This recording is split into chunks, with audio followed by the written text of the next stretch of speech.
So watch The Patriot on Netflix. And it's a movie from 2000. I loved it when it came out.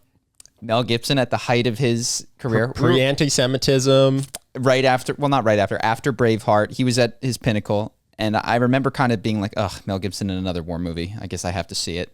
But at the time, I was like, yeah, it was a good movie. And I went back and watched it. And I feel like it had more of a cultural impact than people realize at the time. So it's wild to watch. First off, the depiction of war is so romantic. There's the flag waving cliche of American war movies. The climax of the movie is literally Mel Gibson running into enemy lines with a flag and waving it. It's how we win, is by waving the flag. Yeah. Like there's two armies, they come to the crescent of the hill. The British are ambushed, but then it gets turned back and they start to break. And so, yeah, Mel Gibson has to go. Literally, he just drops his stuff and waves the flag. And we win the war. Yeah, no one also shoots him or stabs him. No one stabs him. And he's running. He's running. They just run away from him. They just don't bother with the flag guy, which maybe makes a little bit of sense. But it's just like, oh, God, wave the flag. Year 2000, by the way, right? This is right before. Big phrase that they come back to a couple times in The Patriot, stay the course. Now, I don't know if you know this, but that is what George Bush ran on in 2004 after the quagmire in Iraq was stay the course. And I truly wonder if that was put into his speechwriter's mind as this American thing from The Patriot. And I think that it might have been, quite frankly, because it's America is amazing and the Brits are all the bad. Yeah, Mel Gibson. It's like a kung fu movie. It's not, and like a old kung fu movie that's ridiculous. Not like one of the Ip Mans that is, there's two armies colliding, and Mel Gibson bends over to flip a guy over instead of bayoneting him or doing anything that would actually work. Personal combat at the end of it with the music. The two guys find each other on the battlefield. I think that it is sometimes worth going back and watching the movies that you loved as a kid, or even that just formed sort of your understanding of the world. Because as I watched that, I was like, oh, I get why America was just down to go to war. Because war is awesome, and when you wave the flag, you win. And by the way, the Patriot Act came out a year later after this movie of The Patriot, and I truly think that also was pulling on a cultural thread from that movie to be well received, and I read the headline of the Patriot Act, and it's to help protect against terrorism, and then it's most famous for spying on American citizens at large with no search warrants.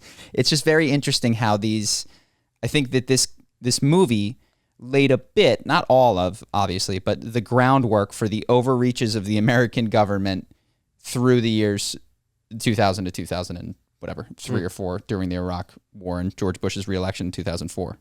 Yeah, I mean, the thing, because I actually, weirdly enough, watched it a couple months ago. The thing that stands out to me as I think about the movie is how they do touch on the sacrifices of war in the sense that he literally loses, spoilers, 2 of his sons' lives over the course of this movie. And yet at the end, it's a happy ending. And it's like happy music, and he gets with his ex-wife's sister. There's no trauma. Because his wife had passed away. And they don't really touch on the fact that this was horrific and totally not worth it on a personal level. And even if he's like, I'm glad I made the sacrifices for my country, his life is not better off. And yet at the end, it's a sunset and music. And it's like, it all works out for old Mel Gibson. It's like, this dude lost 2 of his sons horrifically in front of his face. Yes. And it's all good. We'll never touch on that. And so when 9/11 was happening, for instance, and I was in high school, I was in middle school, but then we're in the Iraq War and I'm in high school. It didn't occur to me, at least as a teenager, how messed up people would be when they came back from the war. Yes. And so I knew people from high school who we turned 18 and would volunteer for the army because we're right in the thick of a war. And when you hear that, you go, oh, wow, I hope they don't die, right? Because if they can go to war and survive and come back, then it's all good. And the movie I was like, oh yeah, of course I thought that. Because I was watching these movies where Mel Gibson just watches his sons get murdered in front of his face. And at the end, just goes, well, It's all good here. He was despondent for a scene, and it's no, like he's sad scene. when he watches it. Yeah, but he is not horrifically traumatized throughout. Well, he almost pulls out of the war when Heath Ledger dies, and then his friend comes up. We need you. I can't. My war's over. And he goes, "Stay the course." And he goes, because his son said, "Stay the course," and then George Bush said, "Stay the course." Yeah. And he gets back out there and he waves the flag and he says goodbye to his French friend, and it touches on like the beginnings of problems. Like his little daughter is traumatized and hates him and doesn't want him to leave, and then it totally resolves. And he's got his very attractive wife's sister who's been there all along and been this like wonderful mother figure to his kids. Yeah. And it's that's the part I was like, wow, really to me it just glazes over the cost of war. Yes. And while oddly acknowledging it, it's like, yes, your son's gonna die. And yes, your daughter's gonna be upset with you. But then you'll win. Yeah. But not for long, and it'll be totally worth it. Yeah. Yeah, that was I was blown away by its because what was I watching? Something that talks about a bit disparagingly about these Chinese war films that are like the Wolf War films, where it's one Chinese Rambo goes in, and of course it's based on American Rambo, and we got the same thing. We have these totally propagandistic films about life generally, not just war, but we've done this with love a million times. It's like, and then they fought, and then they had a misunderstanding, and then they got married, and that was the end of the story. Yeah. Like there was no problems after that, and then there were kids, and there's a second thing, but there was one more problem, and that was it.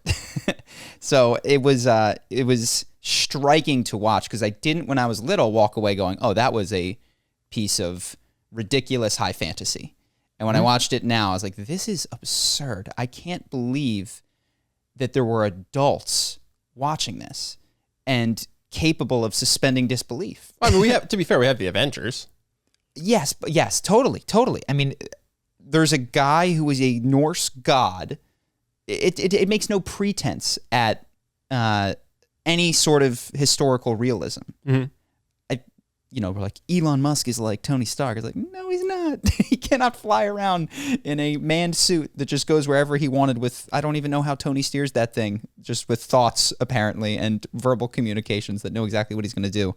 But so, yeah, I guess there's some parallels, but that to me was it was egregious. I told you the other scene that was funny, which is they're in church. Heath Ledger comes in to conscript some soldiers, and he says, will anyone come? And nobody wants to come. And then the woman in the front row, who becomes his love interest, stands up and says, will none of you fight for the things that you've said? I heard you talking about freedom. And you, just the other day, you were complaining. And will you not stand up and fight for the things that you so passionately have declared that you care about? And then all the men begrudgingly stand up and go and fight, and many of them die. And she's like, and doesn't even go. And it's like, yes, I know women didn't go to war, but after reading The Myth of Male Power, it was just striking to me how I didn't notice that in the first read-through. Like, how hypocritical of a statement it is. Will you not fight and die for these things? And then she sat back down. Now, granted, in the story, she does eventually get... I was going to say, she does die. And it's true that war, historically, has super high costs.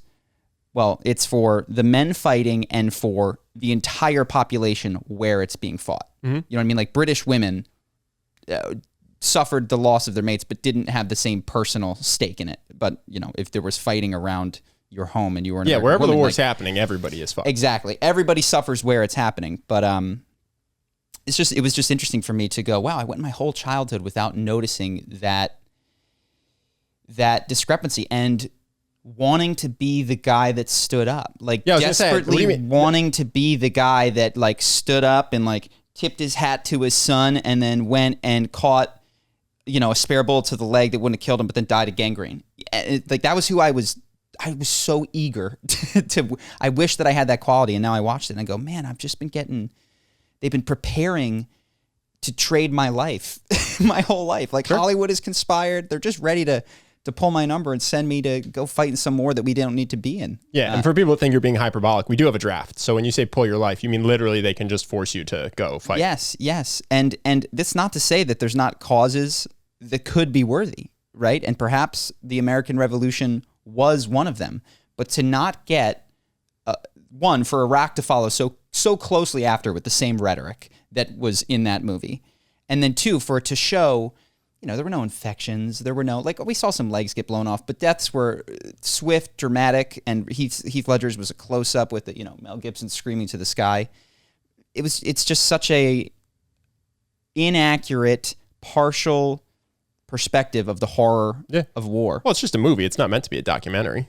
Yes, but what it does is it informed my view, along with Braveheart and We Were Soldiers, which Mel Gibson was in both of those, and every other war film. Sure. It just informed my understanding. And then we went to war in Iraq, and it just happened. I don't think that could have happened in an era with bleaker films and depictions of war. I actually think that there would have been much more pushback against it. Or let's put it this way, I'll give you two things. One, depictions of the Middle East that treated countries as separate and different, having different cultures and different people. Because that was another thing that America lacked at the time, was any sort of cultural understanding that Saudi Arabia and Iraq were just not the same. Oh, yeah, no, sorry. The reason I just frowned and looked away when you said that was because we've been going to war, as America, we've been going to war forever. So, and I think there's always been this propaganda, we want you to...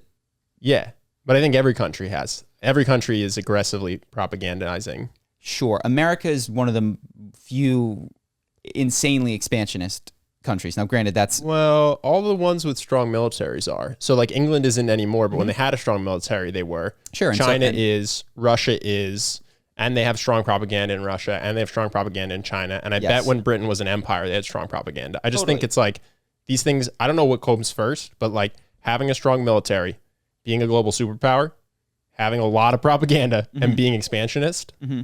I don't know that there's been... They're peas in a pod. I don't know there's been someone who was an extreme global power with the strongest military who had no propaganda and never tried to expand. Mm-hmm. And they just sat quietly and with the strongest military and did nothing with it. That would be... Yeah, that would be kind of a waste to build up all that... Unusual military. In history. Yeah, that'd be strange. But yeah, so it was it's interesting to watch how different it was. The other thing that I don't know that it accurately portrays, but I know that is to a degree different, was the depiction of... courtship between Heath Ledger and the girl. So he basically walks into a courthouse. She stands up, says a few words. He sees her. Then he asks her father permission to write her during the war. They fall in love without having touched. You know what I mean? It's just very interesting. I don't know that that was completely accurate, but what it made me realize is that, not that that was wrong or right, but that the necessities of life really framed what courtship needed to be, and the lack of birth control. That's the other thing. And that's, I think even more than the necessities of life. I think if those women... they put him in a burlap sack, and I googled it. It often wasn't done like that, but they would sometimes in the time period stitch, your pants shut or something shut so that you could be in the same area as a woman and not get her pregnant. Right. It was the only way you would be allowed to be left alone with someone's daughter. And I don't know that it was a widespread practice except in a handful of areas, but there was similar social norms and sorts of things to protect against that. And it's interesting that we still have, and we've talked about, does marriage make sense? But we still have a lot of the rituals and rites and ideas around courtship in a time that we're seeing, we've got dating apps and contraception and Plan B, but it's, interesting to be like, oh, wow, it's similar to the education system, which arose because, take summers off so you can go till the field. And today, kids get summers off because it's hot and you can go to the pool. It's just that we have these holdovers of what made practical sense that now are rituals that may or may not have value in current technological necessity or survival necessity. So that was just a few of my thoughts when watching The Patriot. Did you have any others that you recalled? I know you watched it a longer time ago. No, the main thing I saw was just that it's a happy ending, which is remarkable for a guy that just lost two of his sons. Yes, yeah, and he ducks the sword perfectly, gets him with the American, he stabs him with the American flag, dude. Yeah. I was watching this one. No, he actually, he gets him with the flag, then a bayonet. That's what it is. If I was him, I'll be just. I imagine I'd be more despondent about the cost that war had on me. Yeah, he's pretty untraumatized at the end, from what we can see. Maybe that's just how it was. The other thing is death was just more accepted in the past. We can Like, talk. Like there was you just knew that sometimes having a baby was going to kill your wife, Yeah. or your kid, or both. And I think we are hidden from death more, which maybe does make death more traumatic for us when it does happen. I don't know. I think that, so I'm not certain, and I'd have to get some stats to see what like alcoholism rates or whatever were and how those might have fluctuated. But his character, Mel Gibson, was traumatized. He would have been traumatized from his experience in the previous war, and they even touch on it because they chased down these, I think, these Indians and some Frenchmen and butchered them after they'd killed Americans.